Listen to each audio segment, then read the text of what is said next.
Namaste. My name is Kamlesh Patel and I'm a student of spirituality and yoga. International Day of Yoga is on 21st of June. So on that day, let's experience for ourselves the real meaning and essence of yoga. Yoga, what does it mean? Yoga means a union. Yad Jyoti iti yogaha.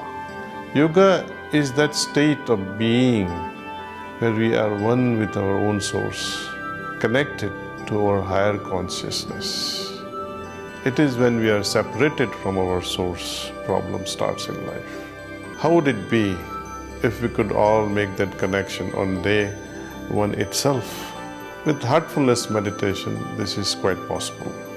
So join us in one of our heart spots this International Day of Yoga to experience the benefits of yogic transmission in meditation.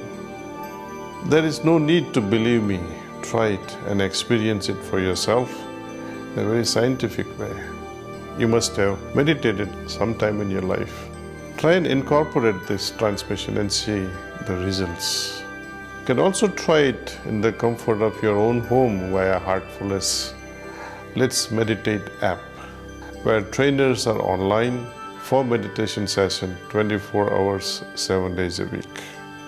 Wishing you all a very happy and fulfilling International Day of Yoga.